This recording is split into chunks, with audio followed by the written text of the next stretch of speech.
Okay, let's call to order the Urban Design Commission meeting for Wednesday, August 12th, 2009. We'll begin with a roll call.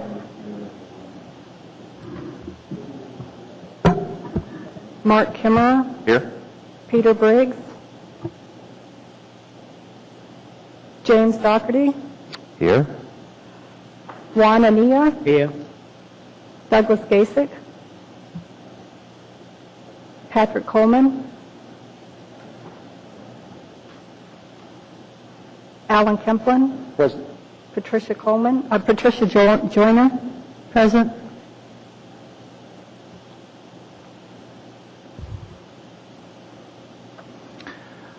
Next on the agenda is a review of minutes. I didn't receive any minutes in my packet, so we'll move on to any disclosures. Any of the commissioners have any disclosures to make?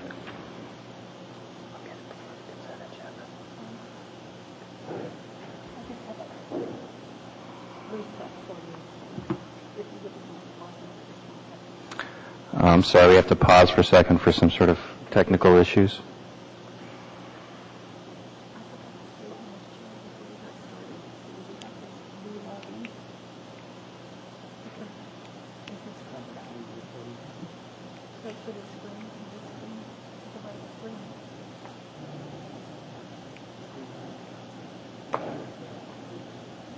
Too much technology. It's not really holding me back at this point.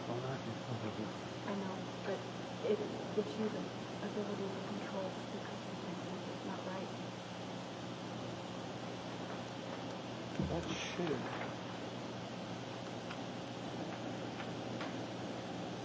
That's all.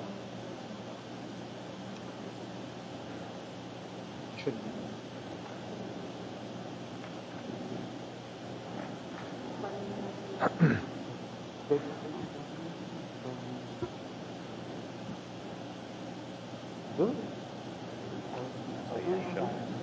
You're showing it from minutes and disclosure.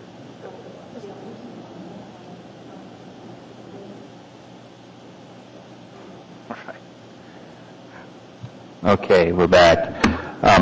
Any commissioners have anything they wish to disclose? Conflicts? All right. There's been a request to reorder our agenda. Can I do that? Let's go ahead. I'd like to make a motion that we move item E, unfinished business, to the end of the regular agenda. Should we get a second on that? Can you use Ms. your Mark? motion button?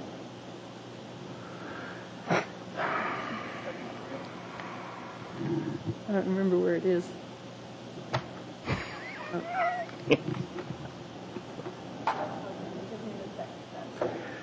Second. Okay, it's been moved by Commissioner Joyner, seconded by Commissioner Kimmer.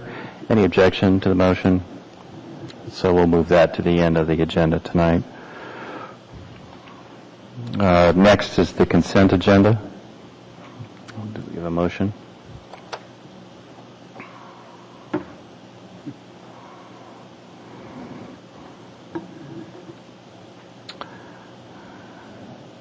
Well, this is the motion to approve the consent agenda, and I think probably we want to poll the case. Is that one of the items from? I can still make a motion to approve it, and then I can ask to pull it. Okay. I guess.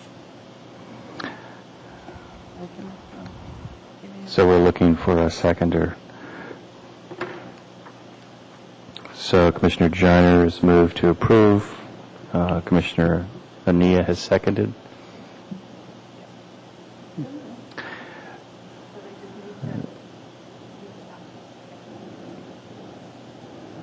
So anything to be moved?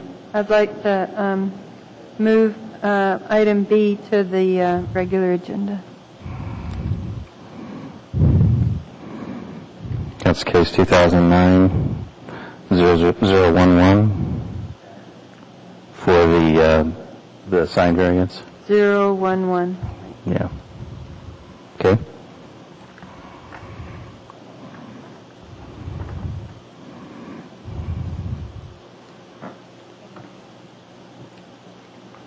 Okay. Well, we have that right now. It's on the floor. Any opposition to approving the consent agenda? Hearing and seeing none, it passes.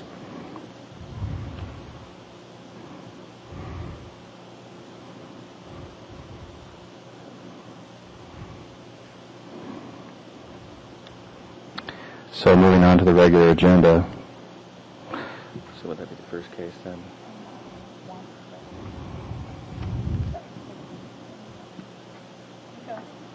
Okay. So the resolutions is the first that we've pulled from the consent agenda for case 2009-001, the signed variance. Would you like to...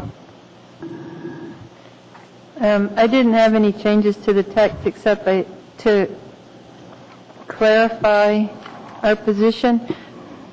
I wanted to suggest to staff when they type this that the first sentence of each paragraph is actually the text of the standard, instead of to just separate that so it's clear that that's the text of the standard and that's not part of our finding.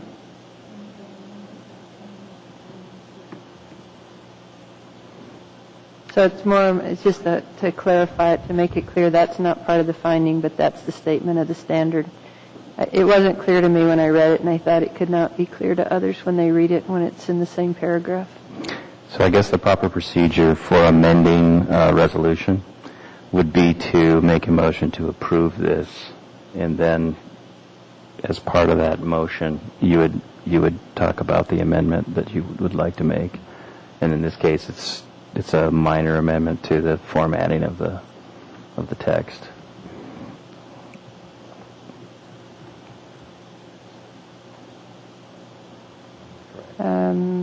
So, Trying to think how it's a resolution to... it's the motion to approve the resolution. Okay. And then I'd as like part of to the move discussion, for approval of resolution 2009-011, a resolution denying a sign variance. do we have a second? Commissioner Kimmerer, seconded. And you would like to Just make a small amendment? Just change the format to clarify that the first sentence of each paragraph is the text of the standard and not part of the findings. Okay. Any opposition? No, they've got that.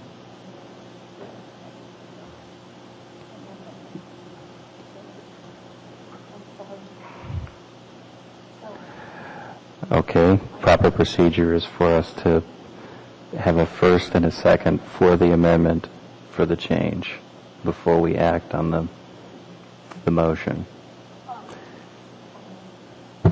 I can adjust the record to show that what you read just now was a motion, and then if I could get a second and a vote, we'll reflect it in the minutes, if that's acceptable. Commissioner Kemplin has seconded that. So this is all one motion. Any objections to the amendment? No, so the amendment carries. We act on the motion. Okay, so we act on the motion.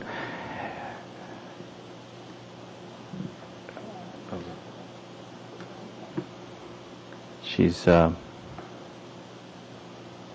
giving us voting buttons.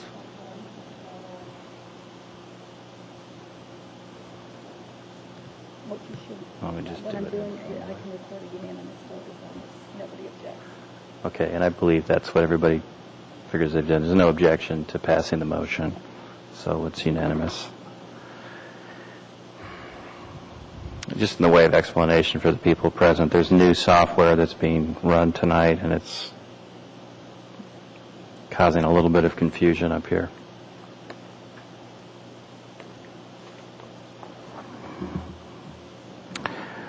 Next, we'll hear case 2009-099 for AWWU.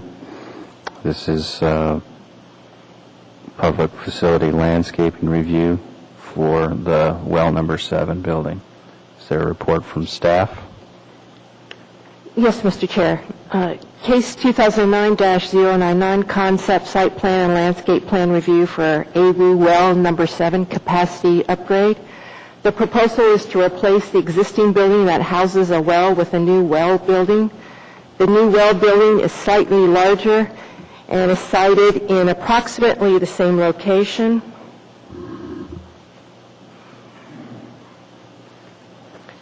The facility will be infrequently visited by AWU staff, thus traffic impacts to adjacent areas is minimal. The fence around the site is comprised of CMU wall and chain link fencing.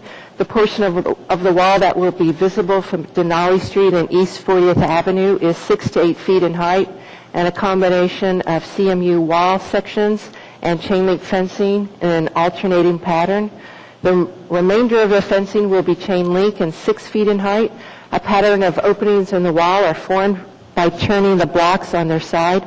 The openings serve as a visual portal through the wall. The lower openings in the wall also allow surface water to drain through the openings. The facility is currently accessed from Denali Street and East 40th Avenue.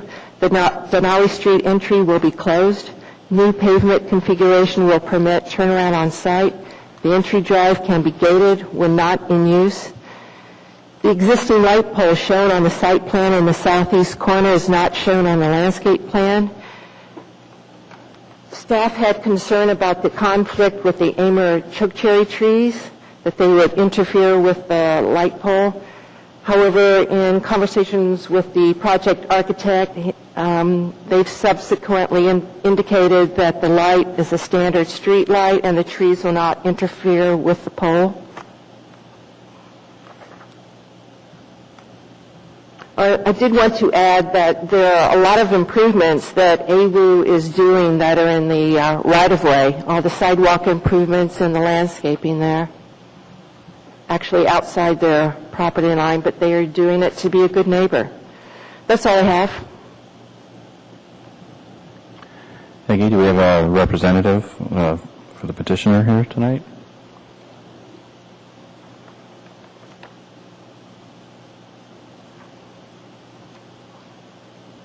Yeah, Jeff Barnes of Barnes Architecture here just to answer questions if need be that any of the commissioners might have. Just a brief one. Have you seen the 4 conditions that have been placed on you? Yes, we have. Do you have any objections? None whatsoever. Okay. Open it up to the commission. Commission have questions? Commissioner Kimmerer? Yes, thanks. On the sheet E1 electrical site plan, there appear to be existing trees in the landscape represented by, looks like an evergreen tree symbol and a deciduous tree symbol that seem to lie where new plantings will go. Do you know if those trees are to be removed or if they're to be left in place and integrated into the design? And you're looking at the electrical plan for this? Yes, they're not shown on any of the other plans, but on the electrical plan they are shown. There are some existing trees on site. We will save what ones we can because of excavation and to address drainage issues. Some are going to have to go, but we are adding significant amount of new plantings to contribute to that. But the attempt is to save as many existing trees as possible. Okay. Another question on maintenance. A lot of the improvements in the landscape are in the right-of-way. Who's going to maintain the project landscape? At this point, we believe AWU will. Okay. And there is some further discussions with public engineering and the right-of-way, and they have some issues with it. But in general, they're in support of it. If you look closely at the documents, the right-of-way has taken so much off of Denali Street that basically the property line is all the way out to the street. So that's why we have to make improvements there. And we're pulling the sidewalk away from Denali Street, the curb, to make it safer. But right now, as the conditions is pointed out by staff, we are including 2 years maintenance in the contractor's contract And then ARU maintains all of their landscape facilities, and if you go around and look at their buildings, theirs are probably better maintained than most of the municipal facilities. Thanks. The question comes from a concern about the planting design on sheet L1. I recently attended a site tour that was put on by MOA Traffic regarding plantings that basically abut the street and how well they do. And it was found that if there's a border of either lawn or hardscape, like stamped and colored concrete at the back of a curb, providing some separation from the back of curb and street, and as a result, the gravels and so forth that are thrown into the plantings, they have a much better survival rate, and they just look better. My concern is that we've got a lot of perennial plants. Well, it looks like potentilla, so that's a ground cover shrub, and then iris that directly abut the back of sidewalk. It would be my recommendation that you look at providing either a hardscape separation there with stamped concrete or some other paving, or simply putting lawn in those spaces. And I believe we've already sort of headed in that direction with some seeding areas out in that area. And it's just we have such small margins to deal with on this site that we're trying to do good things, but make it maintenance sensitive. If there are existing trees that are going to be integrated, it looks like some of them might fall right in where the amber choke cherries are. So it sounds like you guys are intending to save what you can. So that's great. I would also encourage looking at a different tree species, just an additional one maybe, instead of using all amber choke cherries. There's been a lot of discussion about kind of monocultures for street trees. So just as a suggestion to look at different variety to add in there. We'll take that into consideration. I think that's all I had. Okay. Sharon? Yes, through the chair, Mr. Kimmerer. I had asked Elise Huggins of Earthscape the question about, because I saw all the plant material just back of curb, and I had the same concerns that you just brought up. And Elise had said that all that has been removed and they're seeding that area. And I just looked through my staff report, and I thought I had said that, but I can't find it. So I think I forgot to add that in, that note, that they were going to be removed. Okay. Did you have any thoughts on the amber choke cherries? Yeah, I agree that if they should think of some other species would be, it's a good idea.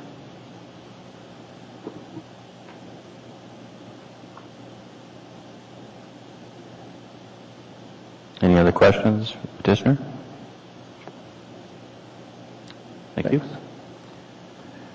Okay, the matter rests with the commission. It's time for a motion, and just to remind you, based on our discussions from last time, keep in mind the findings aspect in your discussion for the motion to get as much documented as possible and your reasons for acting for or against. I do have a quick question for the commission or staff. We're approving a site plan, concept site plan, and landscape plan, which I see as two different things. Do we need to make a motion on site plan? No, you can just, if you have a question that deals with site, or one with landscape, it doesn't matter since the UDC now has authority over both site plan and landscape plan, so it doesn't matter. So if we approve site plan, that will be final approval? No, the site plan is a concept, and as well as the landscape plan. Okay. They're both concept approvals. Thank you.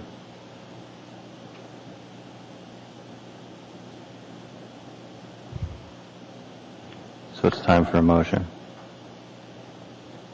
Commissioner Kimmerer has moved. We have a motion. Yes, I move to approve case 2009-099, concept site plan, landscape plan review for AWWU well number 7 capacity upgrade as satisfying UDC requirements for preliminary site and landscape review.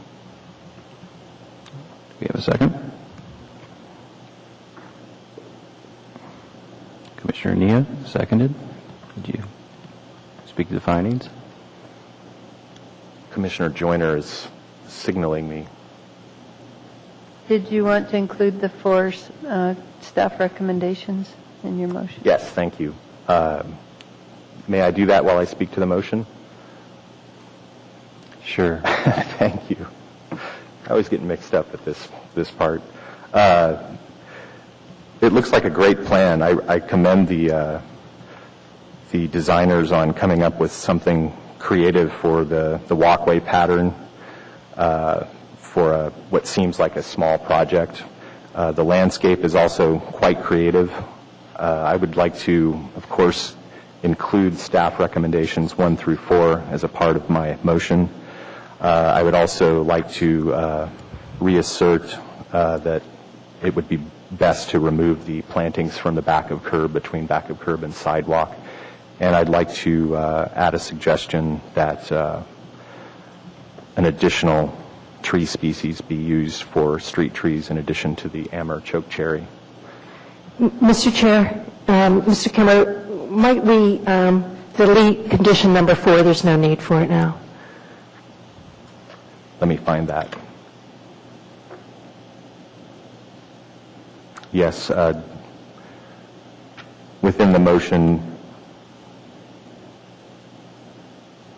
accept staff recommendations 1 through 3 and deleting number 4.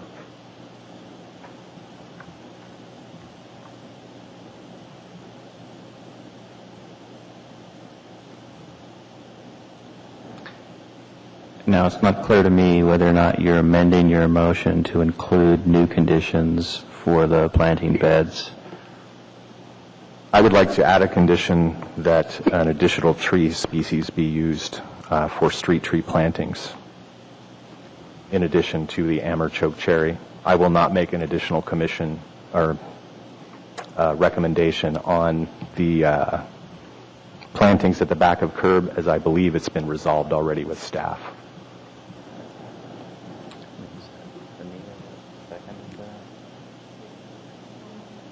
Is that agreeable to you, Juan? Yes.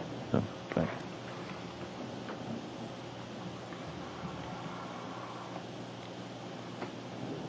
Anyone else wish to speak to the motion? Okay, well, it's time to... Any objection to passing the motion? Hearing and seeing none, it passes unanimously. What's this?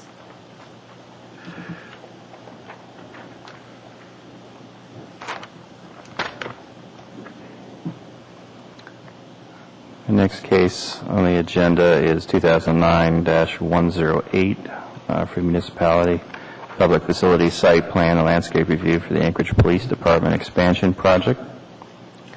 Do we have a staff report?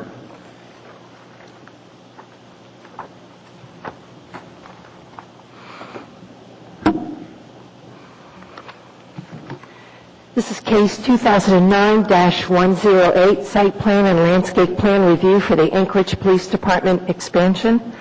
The Anchorage Police Department is proposing to expand its headquarters and locate additional facilities at the existing site. The expansion would include, number 1, an expansion and renovation to the existing headquarters building. Number 2, a new evidence and forensics building and secure outdoor evidence storage area. Number 3, a new secure indoor storage building. And 4, a new light vehicle maintenance and radio shop. The intent of the expansion is to accommodate staff growth and to increase the efficiency of police services by consolidating existing facilities that are currently dispersed throughout Anchorage. The petitioner has requested that all 4 phases of construction be based on the current Title 21 standards. An extended approval under current Title 21 by the Urban Design Commission is not possible. The Assembly will determine the date by which all projects under development will be required to meet the standards of the Title 21 rewrite. Also on page 2 of the staff report, it lists the 4 phases of the project and what they're seeking. rather, whether it's a final site plan review. They are seeking final site plan review tonight for Phase A, Phase B, and for Phase C, they are requesting a concept site plan review approval with the ability to receive final approval through an administrative review. And for Phase D, they are requesting a concept site plan review approval for that. And for this phase, it will require a conditional use permit approval by the Planning and Zoning Commission. The APD campus would be located within the larger 3,500 Tudor Road master plan area, and that makes reference to this this plan here that was done recently completed. The land use plan in the Tudor Road master plan identifies the area slated for expansion as suitable for new development. The campus, these are comments from agency reviewers. A comment that came from the Public Transportation Department said the campus should be designed to allow and encourage pedestrian walking between buildings for the length of the campus on sidewalks without having to use parking lots and driveways. There is a comment also from PM&E. The APD outdoor storage facility is a large expanse of parking. There will be significant amount of runoff from this, and it may need special treatment due to the likelihood of wrecked vehicles being stored there. That's in the outdoor secure evidence storage area that comment refers to. A snow melt system is proposed for the pedestrian walkways and sidewalks within close proximity to main building entryways. The existing driveway currently provides access to the APD building and animal care facility. There's a proposal to extend that driveway to accommodate the additional facilities. Pedestrian sidewalks are not included along the driveway leading to the existing APD building or the evidence and forensics building. Both of these facilities will have public access and provide public parking, yet sidewalks are not provided. The remaining two facilities will not have public access. The police department has expressly stated that they do not desire public access to the light vehicle maintenance and radio shop or the indoor secure storage building for security reasons. Staff had recommended sidewalks on the north side of the campus driveway to access both the APD headquarters building and the evidence and forensics building, and also to provide a sidewalk along the south side of the campus driveway. And this sidewalk would extend to the west side of that vehicular connection that's shown between Dr. Martin Luther King Jr. Avenue and the APD campus driveway. We had a meeting earlier this week. It was Monday, to discuss the pedestrian connections.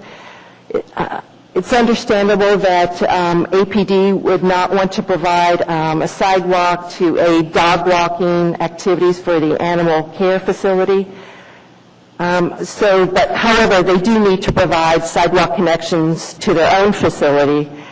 And we discussed the possibility of putting it on the north side of the street, but the only way to do that would have to displace the landscaping that's there to put in the sidewalk, because the APD building is existing, and the building that's going up next to, adjacent to it, the evidence and forensics building, it can't be moved back because they want the two buildings to be parallel, so it's easy walking in between the two buildings, so it can't be moved further back. So we looked and talked about the possibility of putting that sidewalk on the south side and then have a crosswalk across the drive so that people could make that cross. And we discussed the possibility of putting it on the south side. That would seem to be the best location up as far just past that new entry drive that's leading into the Animal Care Control Center. And it would end at that point and then cross over to the evidence and forensics building where you see those two large green areas, there's room there to put the sidewalk and still keep some of the landscaping. Also, the comp plan does speak to the need for pedestrian connections. Policy number 37 reads, design, construct, and maintain roadways or rights-of-way to accommodate pedestrians, bicyclists, transit users, the disabled, automobiles, and trucks where appropriate. And number 38 reads, design, construct, and maintain roadways or rights-of-way to promote and enhance physical connectivity within and between neighborhoods. Also, the 3500 Tudor Road Master Plan. If you turn to page 21 of your packet, this page shows the required design standards for facilities going in within the boundaries of this master plan for the Tudor Road area. And up in the upper right-hand corner, it says establish clear, definitive vehicle and pedestrian circulation systems. And under that, number A says, or letter A says, provide adequate pedestrian circulation within sites and throughout the master plan area.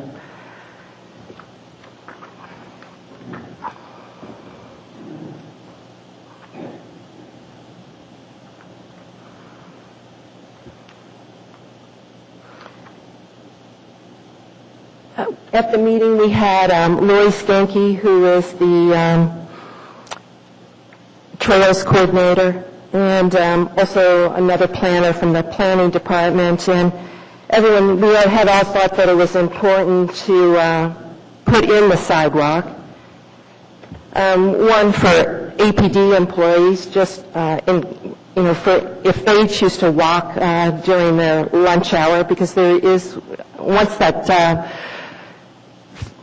40th Avenue, or it's otherwise known as Dr. Martin Luther King Jr. Avenue, once that's completed, it does have a pedestrian and bicycle pathway along there, and they could cut across through the Animal Control Center because they do have two walkways from their property that will lead to that pedestrian bicycle walkway, and so it makes a nice loop that they could walk. And also bus riders will need to access the APD headquarters building, as well as pedestrians and bicyclists there. So for those reasons, we, in addition to the master plan, having it as a required design standard to provide vehicular and pedestrian circulation, we thought there was good reason to have that sidewalk shown. That's all I have. Any questions for staff? Commissioner Joyner? The landscape approval, final approval will be at a later time? Is that right? Yes, they didn't specifically ask for that. They just asked for site plan approval. So yes, they would have to return for landscape plan approval. I think it mentioned that the horticulture department would maintain the landscaping, but I didn't see comment, so I'm going to suggest they review this and comment on it before the next submission. Mm-hmm. Any other questions? I have one for you, Sharon. Your condition 7 talks about providing site signage details. Yes. But you earlier were saying they're looking for final approval on this? Yes, that's correct. Number 7, it says, if you turn to page, if I can find it. Yes, it's on page 4. Under conformity to Title 21 requirements, it says, it's the last line in that paragraph, it says, site signage will be reviewed by the Planning and Zoning Department during the site plan review for each project.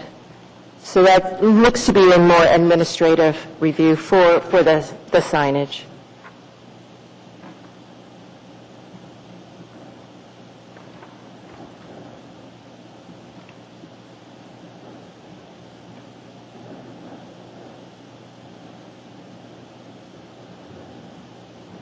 So the idea is they'd get those details at a later point, and administratively you'd decide whether those details were adequate to meet the intent of the master plan? That's correct.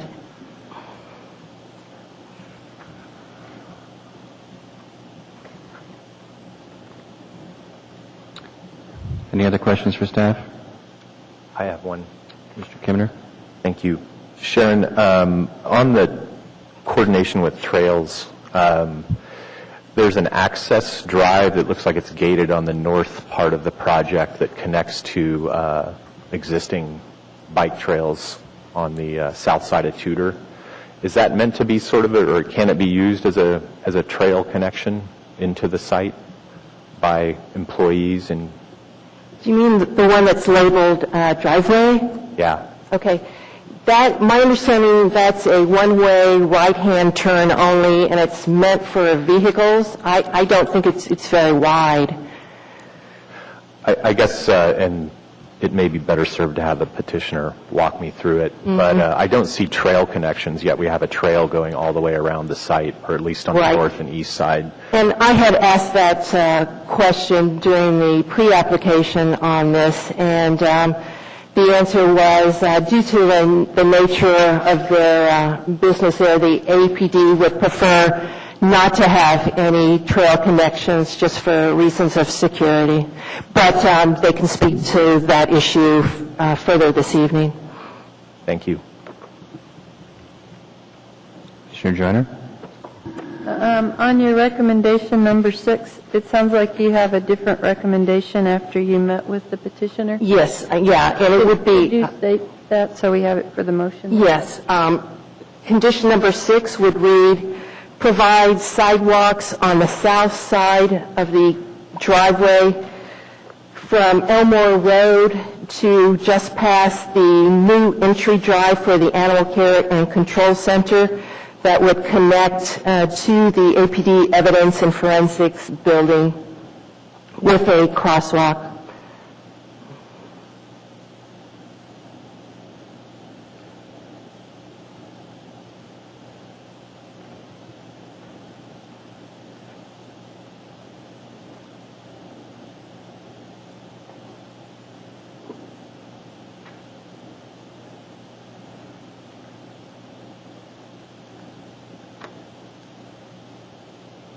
Any other questions for staff? We have a representative from the petitioner.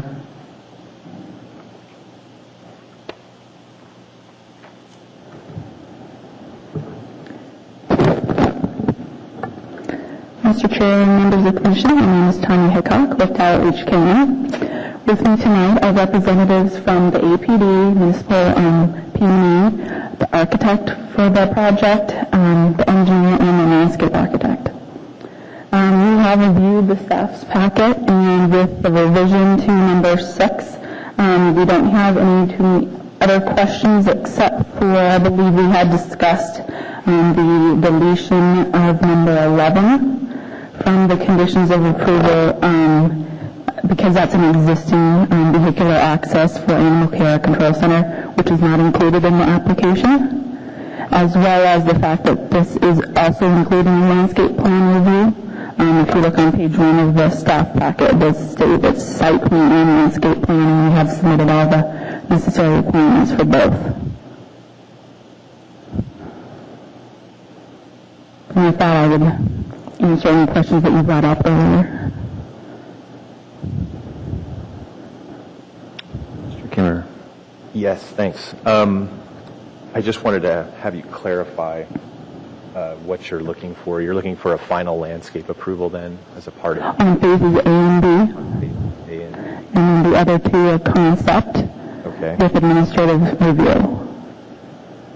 As well, there'll be vehicle maintenance has to go before P&Z as a conditional use.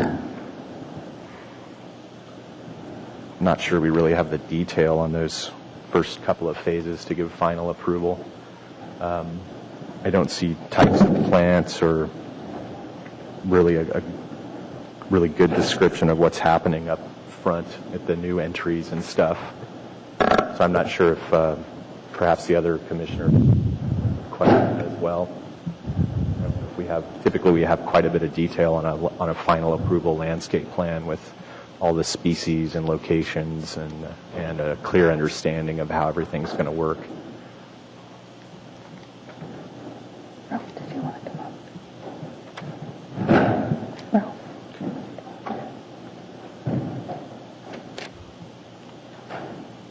Sharon, do you have any Through input the on chair, this? Mr. Kimura, I would agree that there's not enough detail here to do a final approval for the landscape plan. There's no plant schedule. There's, as you indicated, there are missing details that we would normally have to do a final approval for a landscape plan. Sharon, we've talked about this many times about the request to go directly to a final when normally it's a two-part process, and whether or not you would accept the application if it's not complete or not meeting the requirements. What was the thinking in this case of moving this It forward? didn't include the landscape plan. It was just for a site plan. As indicated on, I think, page 2 of my staff report, what they were seeking. So it was a surprise to me tonight that they're seeking final approval for the landscape plan. Also, I didn't realize that.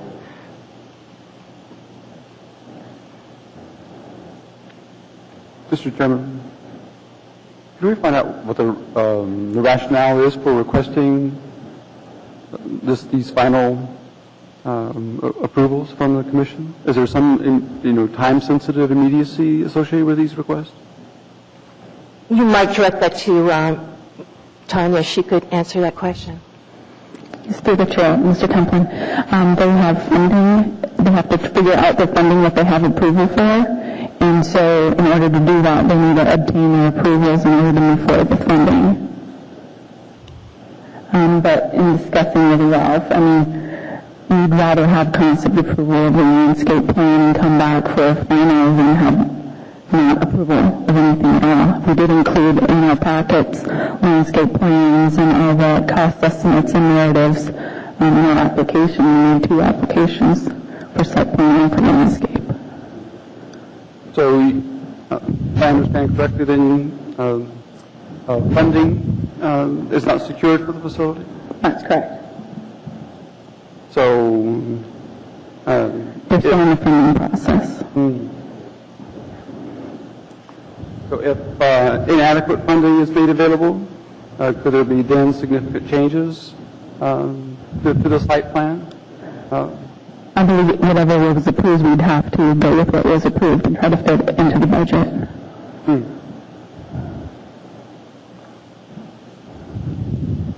Yeah, when you say you've included landscape plans, what I'm seeing is a plan that delineates existing vegetation, deciduous trees, and evergreen trees. That's the landscape plans. Sheets L1 through, But that's the extent of the delineation of the plant materials.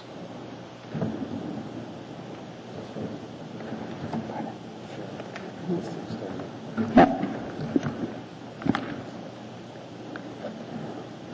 But just sort of trying to move things forward here, what would be the negative consequence for us to require you to come back if we were to give you a site plan approval but not give you a final landscape? Would you be able to make adequate progress on your project? Yeah, that would be normal. Other questions for the petitioner? I'd have a couple more questions, and then I'll finish up. 5% interior parking landscape quantities. I know in the staff report it says all the Title 21 requirements have been met, but I don't know if you guys are looking at, if you've got the 5% and if you're looking at that globally across the entire plan of the total 606 parking spaces and all that, or if you've had to kind of compress that into each phase. Does that question make sense? I guess, do you have the 5% interior landscaping is my question. Yeah, my name is Ralph Fentz. I'm the landscape architect for the project with the municipality. And I think we had talked in our pre-application meeting with Sharon about we don't have a lot of landscape areas in the back and the non-public areas, so we've kind of put more landscaping in the front to make up for that. Okay. So that would be, is that something you're familiar with, Sharon? Yes, they weren't going to be required to landscape the outdoor storage areas, but if you bring up a good point, if they aren't meeting that in the 5% interior, then they would need to do that. But it is heavily landscaped in the front, as Ralph has indicated, and that we wanted to, for a variety of reasons, they do have a fence that goes around this facility entirely, although they are doing an ornamental metal fence along the front, and the rest of it is, a lot of it is chain link fence in the back that butts up against the either 30-foot or 100-foot buffer. The K-9 dog area will have a different fence type, and I think the maintenance and radio shop has a different fence type. But that was meant, one, to screen the parking area, but also to screen the fencing. Mm-hmm. But I'm looking at it in the back of the building on sheet L4, where it shows the secure fleet parking. The public won't be able to see that area. They won't be back there because this area is entirely fenced, and there's gateways here, so there would be no reason to provide the 5% landscaping in that area. But any public areas in the front of the building or on the west side of the APD existing building, the headquarters building, they should be meeting the 5% parking in all the, the public areas, or all the areas that are visible to the public. That certainly looks like the case. Ralph, is that correct? Yes. Okay. Next question was regarding parking quantity. I hope I can find this. On the page 51 of the staff report, the last paragraph, as stated previously, a total of 571 parking spaces are required, and 606 have been provided, so that's a 35 parking space difference, additional parking spaces. I was just wondering the logic on that, if that's a phasing thing as well. It's for temporary snow storage. Temporary snow storage, okay. Mm-hmm. So, okay. You don't have other spaces on the in there that snow can be stored? It needs to be paved, in other words? Yeah, it needs to be paved, and it needs to be in non-required spaces during the winter. Okay, that's it's a lot of space, but I see the large parking area that you would need that is fenced, so I can see the need for that.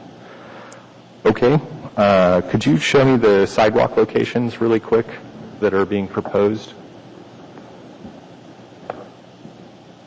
South side, and then at that point it crosses north right there, and then on the north side, will it continue east the length of the project, the pedestrian facilities? From your finger where you crossed on the north side of the street, would that sidewalk then continue to the additional phases to the east? Yeah. No. So people aren't going to be walking between those facilities to the main ones? Due to security and safety measures, we aren't going to be encouraging the public to access those other two buildings on the east. Huh. Yep, they're fenced. Is that correct?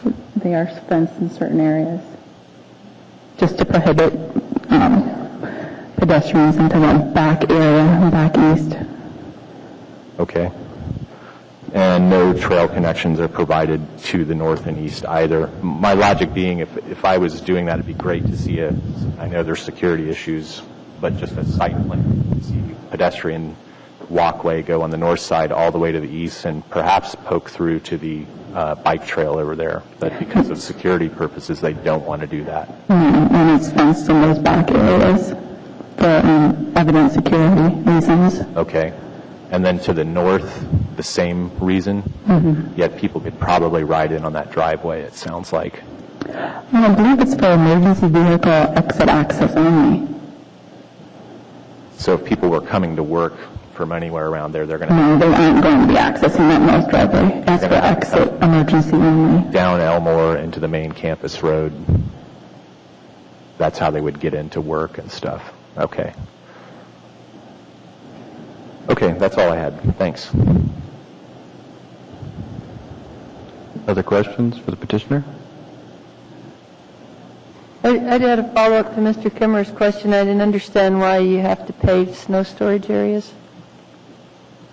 Well, they're on the site plan, and they're for storage during the winter months, when you have extra parking in order to store snow there in the winter months. Why do you have to pave parking areas? It's easier to store snow in paved areas when you're moving it around in the winter. The snow. It's a common practice in a lot of the different shopping malls around town. It is Yeah, a common it is. practice, but we've had discussions on the commission about it, and, it could be lawn perhaps. It's going to freeze solid, and if you're just pushing snow towards it, you don't necessarily need to drive over the top of it constantly. So we've had discussions on the board about it, and whether it's good to have 6,300 square feet of paving that you don't really need to have paved, probably. Just more impervious surface in an area where there are a lot of wetlands, and it's a cost to do it, where it could be on pervious surface and some of it would percolate down. The engineer informed me that the APD needs more parking than Title 21 requires in practice, and therefore they needed extra parking for that reason as well. But it won't be available for parking? Not in the winter. It's for operational. Sorry. My name's Melissa Malone with LHCAM. Part of the excess parking can be used for snow storage. We didn't want to drive it into landscape areas and kill landscaping. Part of the excess is actually because of their operational needs and what they need and fleet parking and that sort of thing, which is why some of the parking is in excess of Title 21, is for their operational needs. Okay, thanks. I did have a question of staff. Should I wait for that?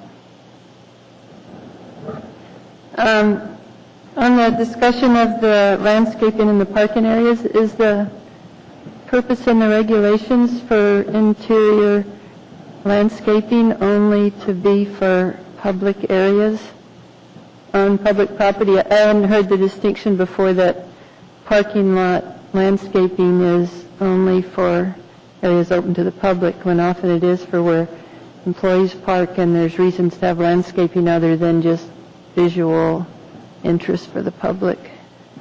Through the chair, Ms. Joyner, that's a valid question, but we thought that given this circumstance and the fact that no one will see it and being the public, but yes, there is the point the employees will see it, and whether that's a distinction that should be made in this case, that's something I think that is worthy of discussion among the commissioners to determine whether that's a valid reason to add or 5% landscaping in that rear parking lot for the employees to meet that 5%. I don't know if I don't know how far away they are from 5% with the islands they're showing now. Perhaps Ms. Mormillo could make an estimate of that. She may know how far away they are from meeting the 5%. Perhaps it wouldn't be too much more that they would have to add to meet that. Okay, we can discuss that. I don't have the regs in front of me, so we can discuss that. But no, it doesn't say that it needs to be in areas that are seen by the public. To answer your question, there isn't anything in the code that says that. It just begs the question as to whether that's an aesthetic provision of the code or whether there's issues of runoff or drainage or Right, or public health or other things. if we were further south, it would be heated pavement and the canopy trees that they could provide and the shading, and in 5 years from now, that may be an issue here in Anchorage. Other questions for the petitioner? Anything else you need to add? Something I wanted to point out with the interior landscaping, we actually did calculations, and we exceed 5% for the overall. And with the discussions we actually had with Newmansville planning staff was to cluster that landscaping more to the public areas, because that's where people are going to see them. Those back areas where we actually have less interior landscaping shown are fleet. It's not staff vehicles. I mean, it's police cars, and so it's their utility use. So we do exceed that requirement. It's just we shifted the landscaping with discussions with them to provide it, kind of in different areas. So we do meet that as far as with the overall plan. It's not just 5% for those public areas that we met.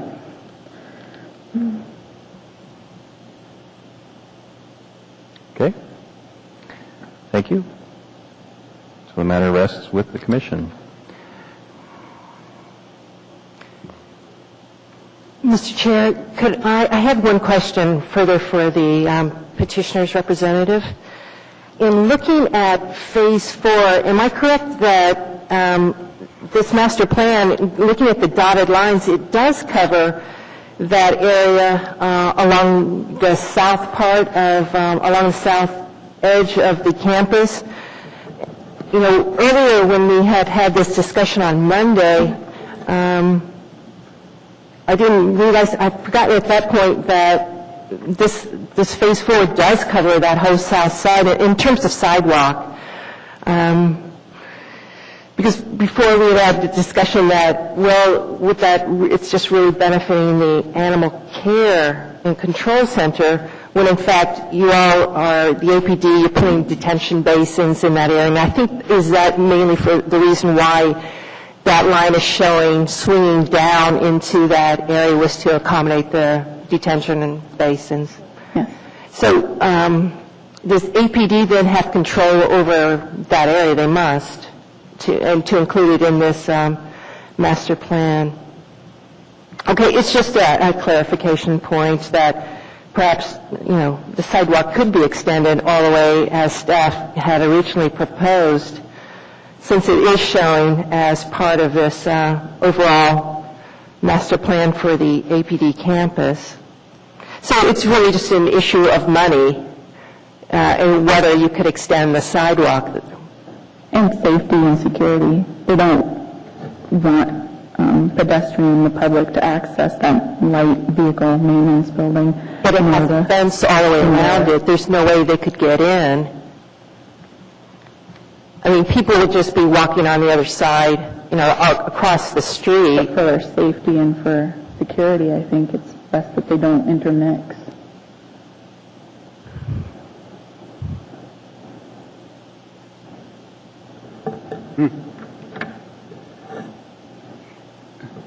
So, I'm sorry, the safety and security, but there is an access point here? People can drive their vehicle in? Yeah, for the employees, On the south side there, that's just for employees only?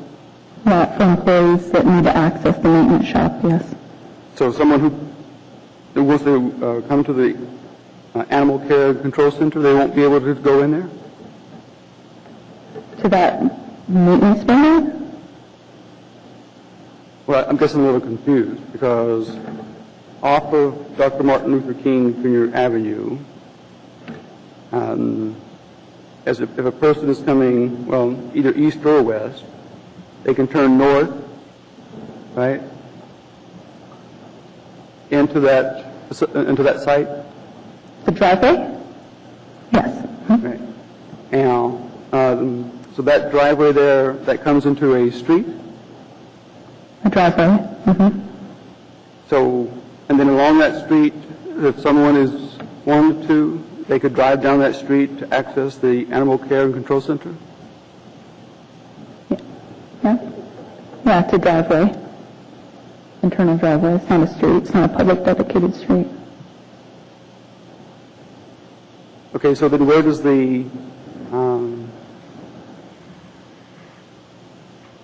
so the driveway here that is shown for the animal care and control center, okay.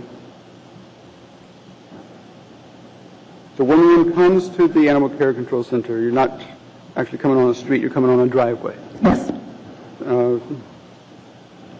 And if I was coming from East Anchorage, on the Muldoon area, I could come down, I could turn left on Tudor Center Drive, Maybe, yeah. Luther King, and then come up, and then make a right under this driveway, and then come over to the animal control center.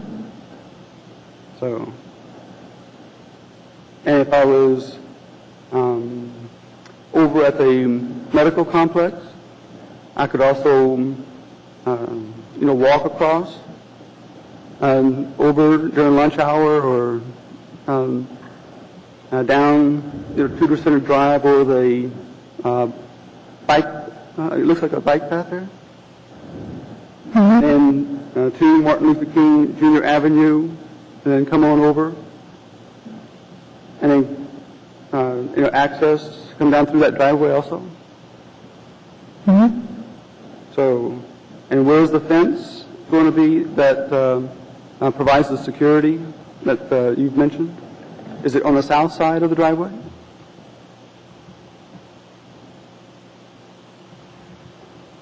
Okay.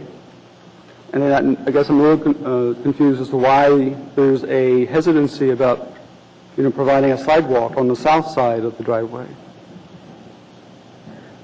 But I believe that there was a crosswalk mentioned across the driveway.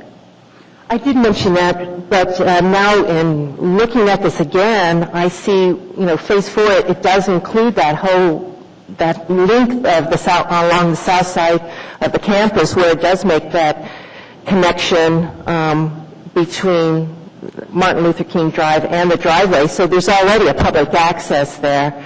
So to put a sidewalk where you already have a public access, so I don't see that there's a security issue there, because anyone can drive there and anyone can walk there. As Mr. Kemplin has pointed out, anyone going to the animal care facility would have be able to get in and out and use that as the access. So it seems now to be making better sense that we really should have a sidewalk there. But I understand that APD may have some funding issues with this. Perhaps that could be, you all could speak about that a bit more? Or just to reiterate, Mr. Kemplin, why there's hesitancy in providing that sidewalk? Mr. Chair, I just note, too, it seems if it's a safety issue, it's much safer to have a sidewalk than to have people walking and possibly walking dogs in the driveway, especially during the winter when there's not that much space there.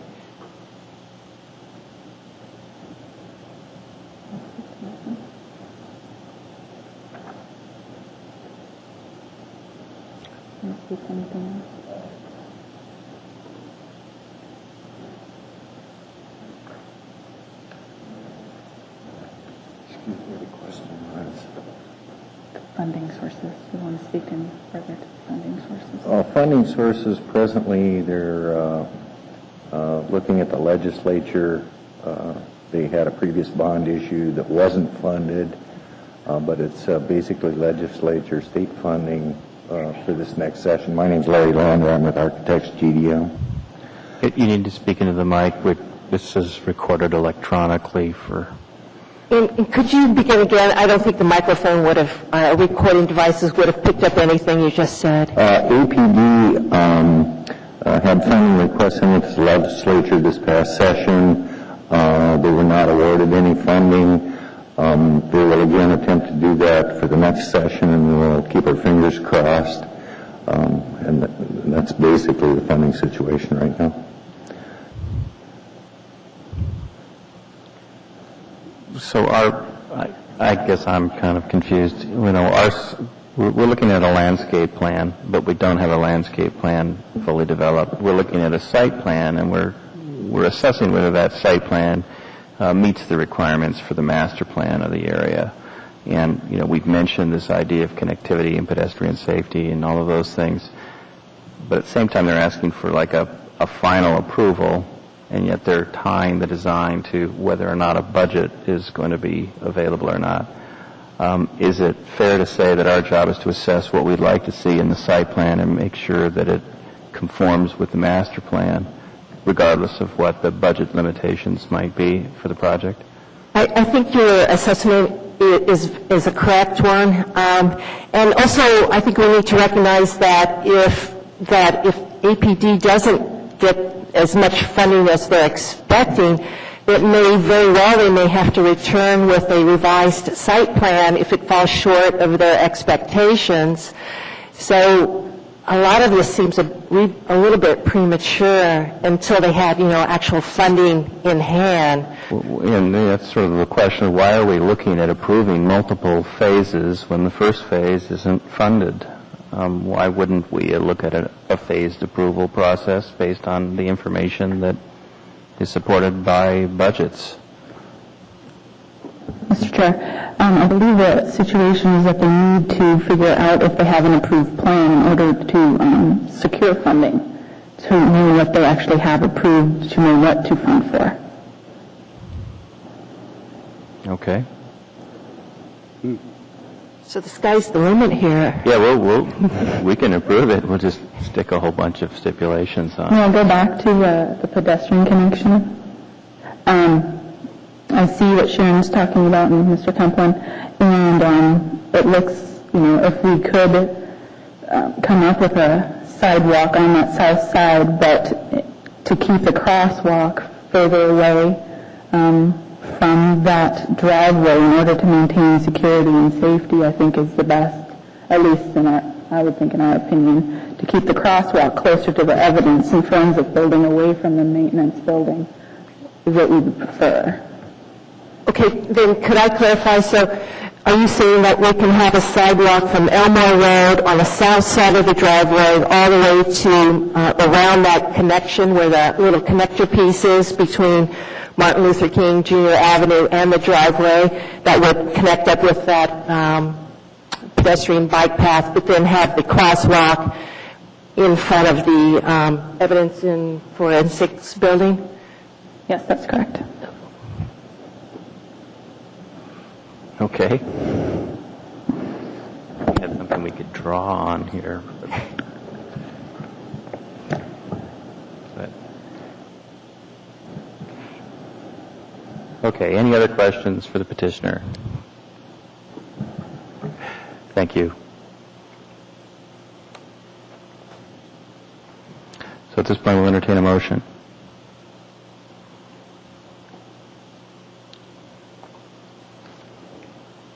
Then I'm looking to I don't see anything on here. Commissioner Kimner. This will be fun. You guys can listen to this one. Okay, I'll do my best. Move to approve case 2009-108, final site plan approval for phase A, B,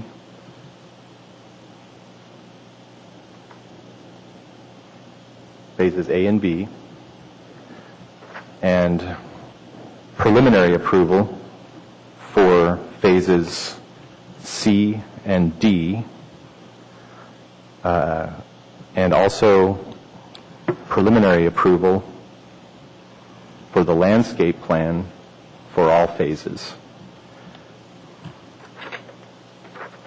The motion is to include staff recommendations 1 through 14 with the following amendments to number 6.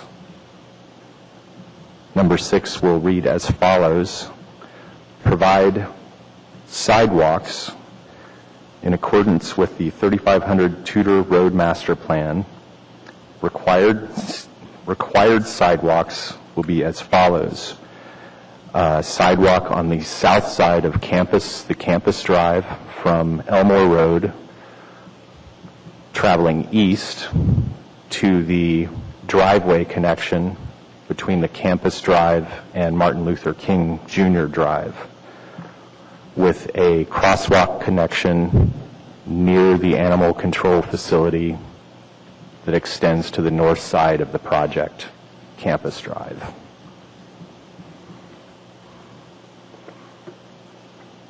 Number 7 shall read,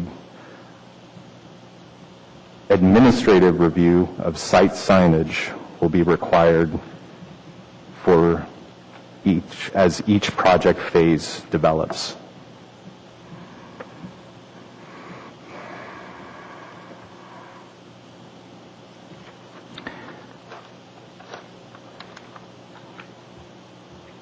Did you want to address condition 11?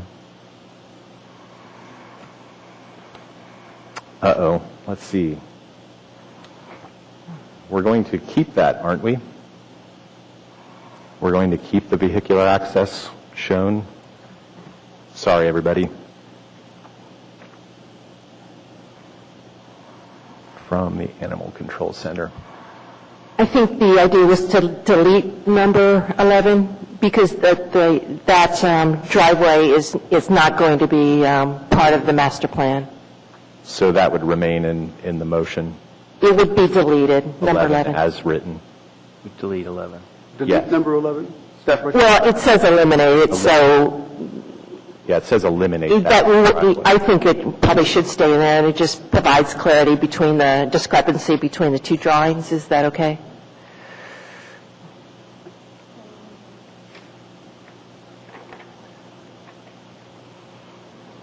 Hang on. Apologies, Tanya. Could you just show me really quick where that driveway is?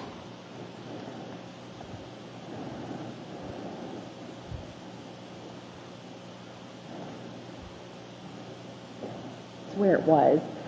There are temporary access down here onto this, and traffic doesn't want it, but it's being eliminated with Dr. Martin. that Okay, there's being- so it was my understanding that we would still eliminate that?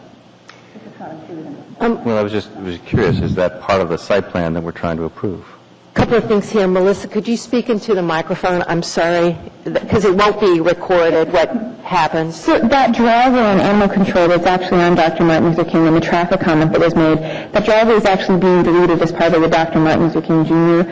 project, so it has nothing to do with this project, and it will be deleted. So that's why we didn't think it was a necessary comment that that drive's already being deleted. So if comment 11 stayed, it would be accepted, or it could just be deleted. The result would be the same. For simplicity's sake, why don't we strike number 11 of Department of Recommendations? Okay?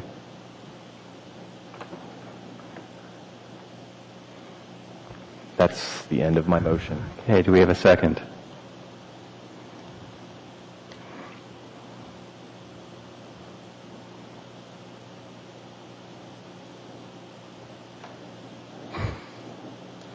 Yes, I seconded. So, could you speak to your findings on this? Yes, I'll try to make it brief, but at least include some content for the record. It looks like a very large project that has a master plan that pertains to things that may not necessarily be within the budget. The different phases, they make sense. I think the biggest hurdle we've taken care of is getting the pedestrian circulation into the project as we see fit for safe pedestrian circulation throughout the campus. Look forward to seeing a more complete landscape plan so we can give a final approval on that. That's all I have. Any other? Did the motion read I thought you said final landscape plan. You said conceptual landscape plan? I believe I said conceptual, preliminary landscape plan approval. That was my understanding. He did say preliminary? Just to clarify that the motion is to accept preliminary and final on phases A and B, and preliminary site plan on C and D. It's final on A, final on B, and preliminary on C and D. For site plan only. Yeah, that'd be fantastic. Great. I appreciate it. Okay. So the motion began case 2009-108 final site plan approval for phases A and B and preliminary approval for phases C and D, and also preliminary approval for the landscape plan for all phases to include staff recommendations 1 through 14 with the following amendments. Okay.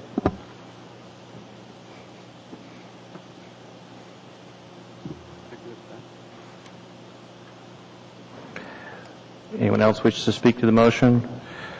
I'll just weigh in here and just comment that the comprehensive plan policy 50, healthy mature trees in forested areas shall be retained as much as possible. I think the plan does a good job of that. The policy 49, a site plan layout and building design for new development shall consider the character of adjacent development. I think that they've done that as well.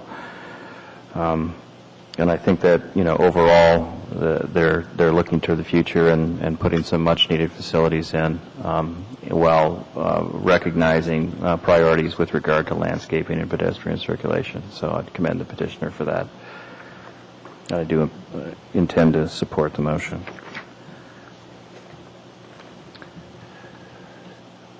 So anyone opposed to the motion? Seeing no opposition, it passes unanimously.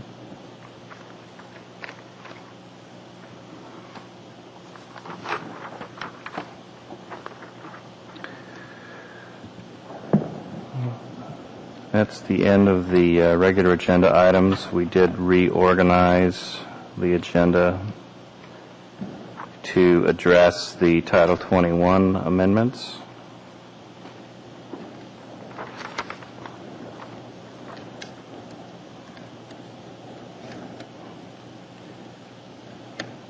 For that, I imagine, Tom, you have something to say? Yes, the purpose of this evening is for the Urban Design Commission to review and provide comments regarding Section 21.7.120, the Public, Institutional, and Commercial Design Standards for the Chapter 7 of the Title 21 rewrite. We are now passing out a set of tests of the draft standards on some example sites, 2 sites that would be subject to Section 120, and then attached to that 2 establishments that would be subject to Section 130. And we're also seeking review and comment on Section 130, dealing with large establishments.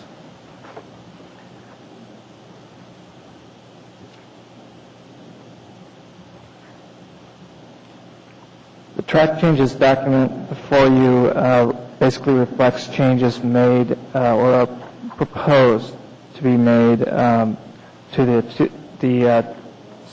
2007 public hearing draft. And so the yellow underlined content provides suggested additions of text, and the grayed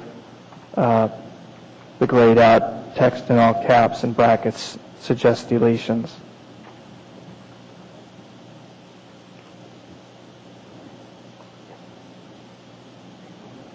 The department is basically seeking comments in basically is similar format and scale as to what the Urban Design Commission provided regarding the residential design standards earlier this year.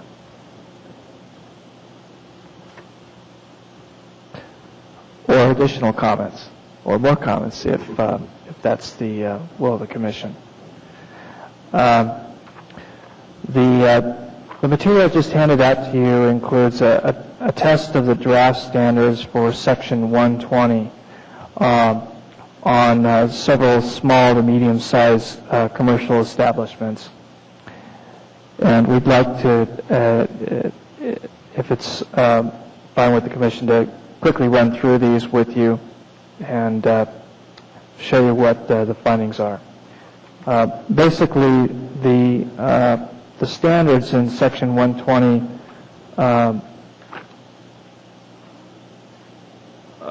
provide are basically menu-based, and the number of menu choices that a development must meet depends on the size of the building. So larger buildings are in general, expected to achieve more menu items from each of the menus.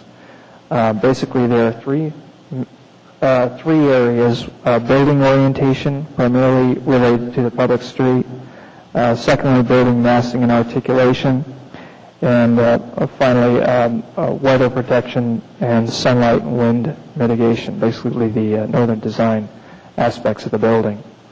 And the first site here, the bicycle shop, is a site that falls below the first size threshold. It'd be basically on page 4 of your August 10 draft. You'll see a table, and then in the first column you see less than 7,000 square feet of gross floor area, and it identifies how many of the menu choices from all the menus such buildings would be required to meet. The bicycle shop in Diamond is about 6,600 square feet floor area, so it would be a development that would fall into this first of the three categories. In the packet that we've handed out, following the photographs of the bicycle shop's facades on Diamond Boulevard and Verneuil Place, where it's at the corner, there are three checklist tables. The checklist tables basically correspond to the three areas of concern: building orientation, secondly, massing and articulation, and thirdly, the northern design, including weather protection and sunlight access. The first of the three tables gives you a brief synopsis of how the building would perform based on the orientation requirements. In this case, the orientation requirements are met. The building would be required to provide two of the orientation choices. The building performs well. It's pulled to the street. It has a fair number of windows facing Verneuil Place, somewhat fewer windows facing the Diamond facade. But basically, because of its placement to the street, the building basically performs very well for orientation. The second table provides a column each for the Diamond facade, the facade facing Diamond Boulevard, and the facade facing Verneuil Place. It's a corner building, and so two facades would need to comply with the massing and articulation requirements.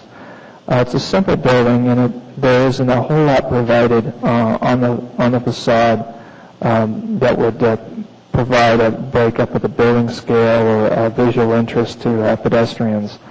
And so it doesn't perform quite as well.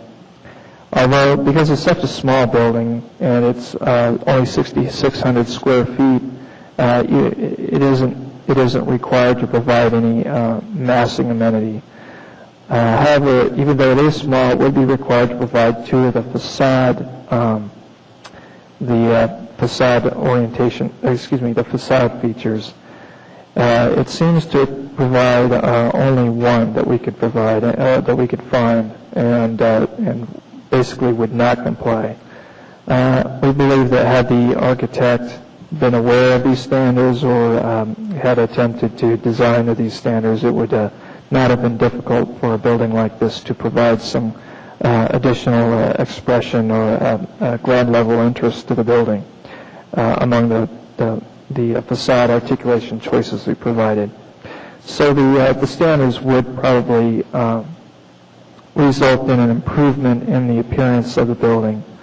The building on the third page would not comply with the weather protection menu.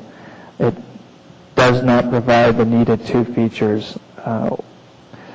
The building doesn't have a canopy over its entrance, and it doesn't provide a walkway from the street to that entrance connecting Verneuil Place that is heated. It doesn't provide canopies. we believe that the building could probably have complied had the designer been aware of the standards, providing a canopy over the entrance.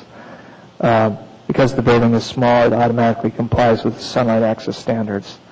The second of the two buildings tested is a building that would fall into basically the middle category of buildings. It's approximately 15,000 square feet floor area.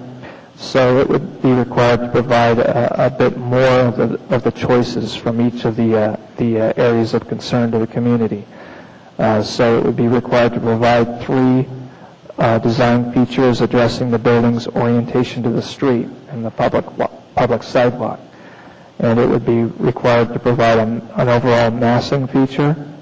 It would also be required to provide 3 facade articulation features, and along with the northern design features. This building performs better than the previous one in terms of facade articulation and building massing. It provides the needed features in order to achieve the standard, and it basically reflects the intent of the ordinance to encourage developers to pay a bit more attention to the appearance and the visual interest of buildings. This building doesn't perform as well in terms of orientation to the street. It is completely surrounded by parking lots and driveways, and so unlike the Diamond bike shop, it's set back, it's not pulled to the street, and therefore would not have complied. This building includes a drive-through, and drive-throughs do potentially make it more difficult for a building to be pulled to the street. However, the draft code in general would encourage even those types of buildings to pull to the street. A recent example being the Huffman Walgreens, new Walgreens store going out in the Huffman Town Center area that it's fronting on 3 streets similar to this one, and that is able to pull its building to one of the street corners. Its parking lot is beside the building on the other street corner, and the basically following emerging best practice nationwide, the drive-through is in the rear of the building. And those would be the results of our testing for Section 120.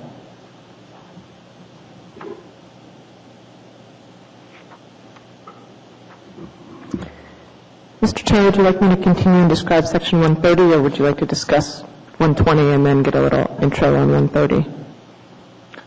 Is the next examples for the 130? That's correct. Yeah, do we have any feedback on the 120? Anything that's not clear in this package here? Keep going. Thank you. Before I run through the 2 examples, I'd like to point out the chart that we handed out. This has the elements of the proposed code on the left side and the complementary elements from the existing code on the right side. You may recall that the community passed a big box ordinance in 2001, and so we've been working with it for about 8 years, and every single part of the current big box ordinance is in some section on the right side. It's not in the order that it is in today's code. I actually ordered it by the proposed code, but every single bit of text is there. And for the most part, we've addressed every single issue from the current big box ordinance. We did several things in kind of shifting the current big box section to the new code. First of all, we did keep the standards, or most of the standards, to be mandatory. We were moving towards flexible menu options, both with our residential and our kind of smaller commercial design standards. But considering that we had mandatory design standards for large retail currently, we didn't feel like it was appropriate to kind of give up some of the standards by going to a menu-based system. So we did stick with the mandatory list. We also tried to change some of the more vague language into clearer language so that there was less kind of need for negotiation, and that that it was a lot more clear that, okay, if you're going to provide, an arcade, here's the dimensions of an arcade, so that we don't have to argue whether a 2-foot, bump out qualifies as an arcade, that sort of thing. So we did put some specific numbers to many of the standards. And the third thing we did is we bumped them up a little bit. We said, okay, we've had these mandatory standards in place for 8 years, and there's been some good results from that, but it's time to take the next little step. So we added a menu at the very end of, I believe it's 8. 1, 2, 3, 4, 5, 6, 7, 8. 9 optional standards, of which the development would have to choose 3. So it's a bit more, they have to do just a little bit more than they do today. So this table is provided for your comparison. And I think the second point that I mentioned in terms of trying to make some of these standards more measurable is really why, the main reason why both of the tests that are given in this packet fail our new standards. The first one, the cars on Abbott,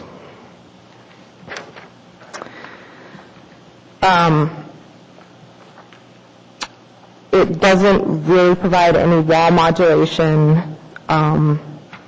It doesn't provide as much ground level expression as would be required. It basically did a lot on the front side, but it didn't do anything on or very little on the south side that faces 88th Avenue. So the proposed code would require some of this ground level expression both on your kind of main facade and on other facades that face public streets, that face residential areas, things like that. And so that is one reason that this one doesn't pass. We also are trying to clarify what happens with secondary buildings on the site, and making sure that those secondary buildings, especially when they're up close to the street, have a relationship to the street. And those of you, there's not a picture of it, but those of you who are familiar with the cars at down in the Abbott area, the outbuilding that's on 88th Avenue that includes Taco Del Mar, I'm not sure what else is in there, they face completely inward with the back to the street, and there are utilities on the street side, and there's really no connection to 88th Avenue. So that's another reason why that development would not meet these particular standards. I would also point out that, there's a community space requirement in the current code today, but I can't think of a big box development that's been under these standards that actually has a community space. So we've tried to put some measurements onto that. So, here's the measurement of what you have to provide.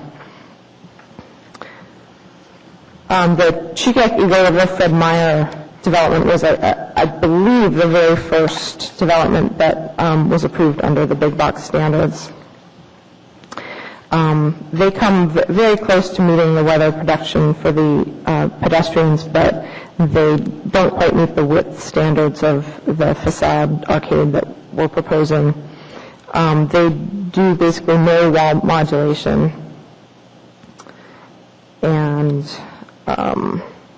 it was unclear from the site plan whether they met some of the outdoor storage requirements, and again, they didn't have any community space.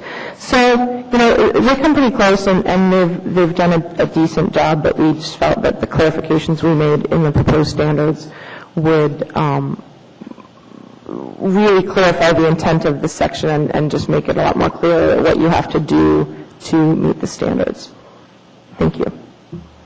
The X means does not comply in this? Yes, that's correct. I guess I'm kind of curious, in both instances that you've stated for the big box, you talk about wall modulation, and I can see the the big box superstructure is sort of plainer, but all of these arcades and canopies and other things are providing a lot of shadow and interest and what, to my eyes, look like the appearance of wall modulation, particularly on the Fred Meyer example. Is that specified somehow to define what wall modulation means, and this is just a strict interpretation issue? Well, the current code says long building walls shall be broken up with projections or recessions. And I'm reading on page 2 of 6 in the chart. Okay. And then it goes on to say, the next sentence, along any public street frontage, the building design should include windows, arcades, or overhangs along at least 60% of the building length. I would interpret those to be two different requirements. And so when we kind of pulled those over, we put a standard of wall modulation that there has to be at least one offset of every 140 feet of wall length by a depth of at least 12 feet. I would agree with you that perhaps on the main building wall, if there are, I mean, you're right, the arcades, the entrances, the changes in roof lines on that, they really are very effective in I think they're accomplishing what the intent of the wall modulation exactly is for. So perhaps, perhaps if the commission agreed, maybe you would recommend that the wall modulation only be required when you don't have those other levels of treatment. But we were trying to interpret, just pull over a requirement we saw in the existing code, and to my mind, the existing code does say you're supposed to modulate long walls. Yeah, and I guess that's what I'm sort of suggesting is that with regard to this front facade, the extra shadow play, the extra scale, the extra interest is there because of the addition of the arcades and the canopies, and they shouldn't be seen as two different things. Now, on a side elevation or rear elevation, it might be more desirable. And my point is that I can see why they've done this, and I think it creates a much more economical big box. But the idea is that we don't want a warehouse-looking thing. We want it to have scale and features and shadow and interest and all of those kinds of things, which I think these other elements are providing. So I'd suggest somehow amending the language to allow canopies and arcades to be considered wall modulation if the other standards for wall modulation, the frequency, the distance, the length, those kinds of things are met.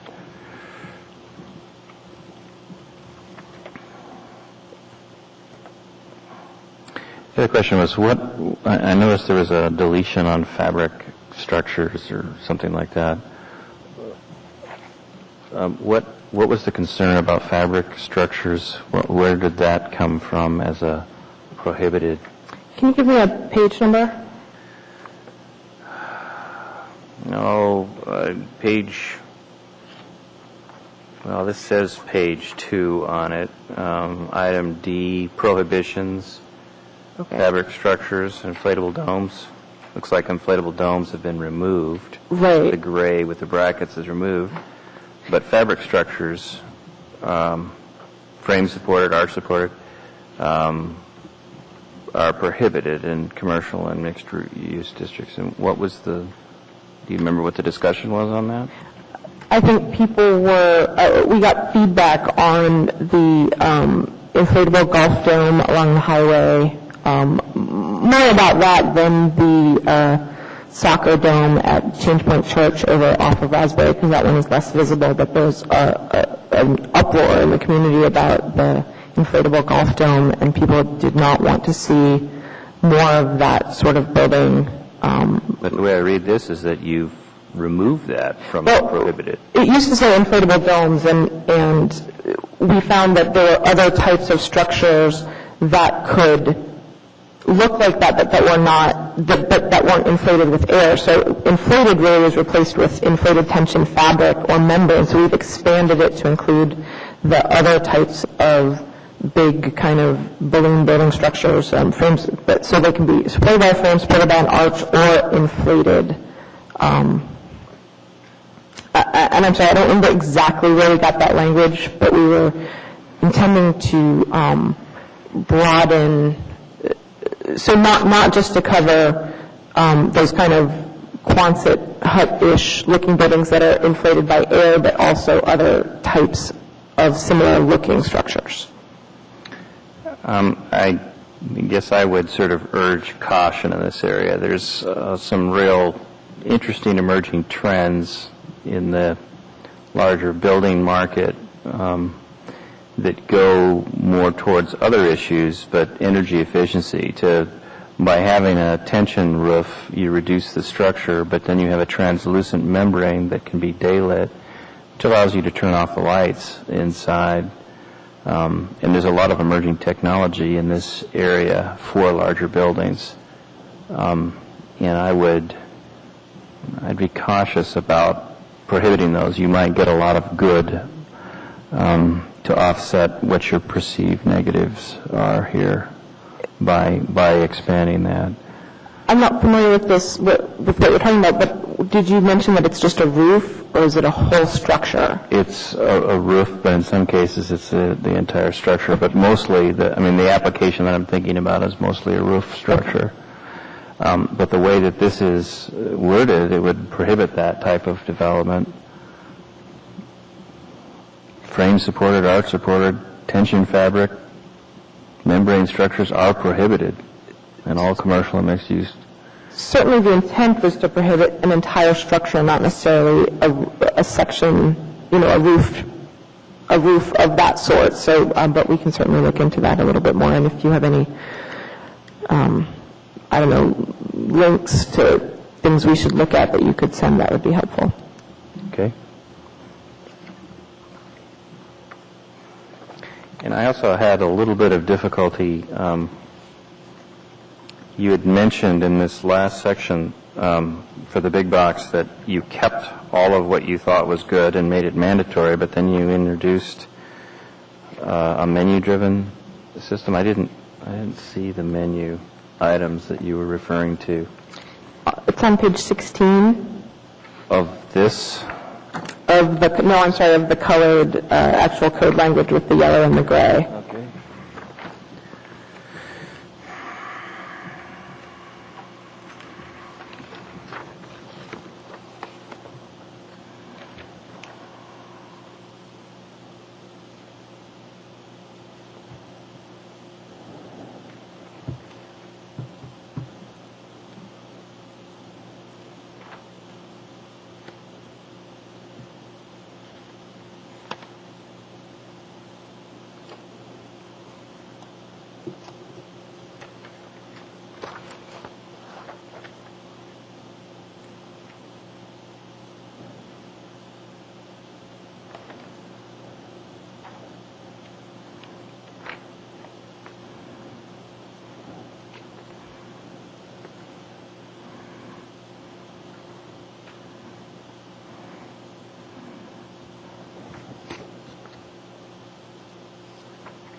Okay, well, that's clear to me now. Any other questions? I would like to compliment staff on in the proposed design standards. They're on page 3, where it talks about shadow impact study and mitigation. See where you're putting in words, installing winter space enhancements. I think that's a real positive. And I would like to offer the suggestion that the ordinance could be improved by adding an example of what a winter space enhancement could consist of, just as on page 10, where we talk about sunlight and wind mitigation choices. I think, perhaps you may want to have a little description, narrative, maybe a graphic showing what a winter space enhancement would consist of, such as a fire kiosk, being installed, in that northeast corner, for fire, for heat. Another example would be ice. Maybe they want to do some type of water, ice treatment in that winter space enhancement, so that you give them kind of an example of what winter space enhancement consists of. I think it might be beneficial.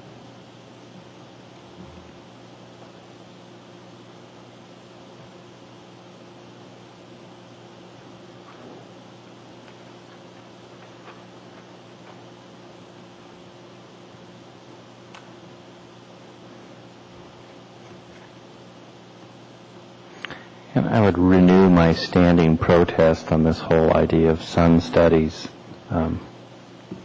There seems to me that there should be a threshold where at a certain angle the sun is no longer contributing, heat on, December 21st. There's an overcast condition where the light is coming from everywhere and it's cold out, and extending shadows for 2 miles because of a low sun angle is counterproductive.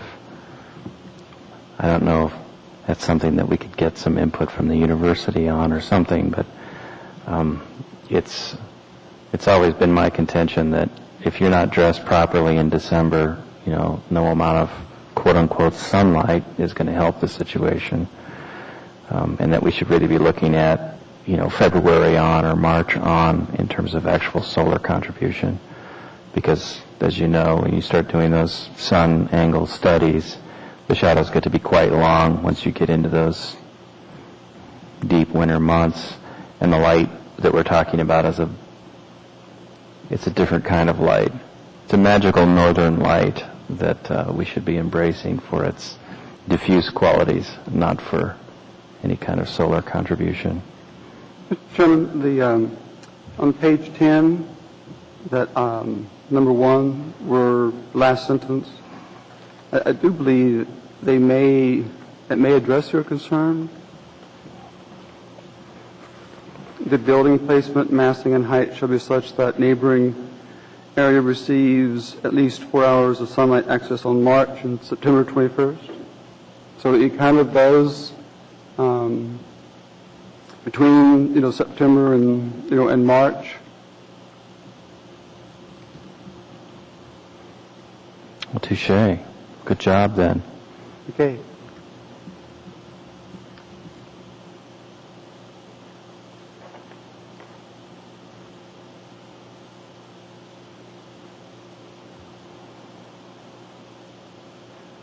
I had one comment. I was glad to see the large establishments, not just commercial, so that in the residential areas the standards apply. I think that's been a problem. And on the ice-free sidewalks, heated sidewalks, Sharon, Elise called those, did she call them ice-free? She said she had a term that was more descriptive than heated, because heated sidewalks is set so many people off. They seem to picture something warm enough you can sleep on, but I couldn't remember what she called them, but she called them something that described what they're doing, which is just melting the snow at certain times, but they're not heated sidewalks all the time. And I didn't remember what the term was, but I wondered if She simply called it a snow melt system. Is that what it was? Yeah, that may be better than saying heated sidewalks. Just because I think people get a picture when they hear heated sidewalks that's beyond what is actually happening, where it's melting snow and then it's not just like 12 months of the year the sidewalks are heaters. I like them so well that I don't want to have them called things that discourage them. After watching people work day after day after day on all the other sidewalks and see the lack of energy that goes into the heated ones except for the melting part, I still think that maybe it comes out even or better than even.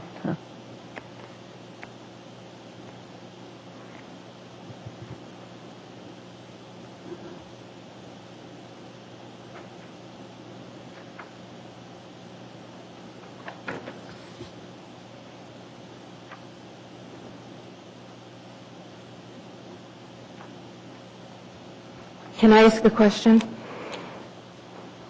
No. Okay, I had a question about the weather protection.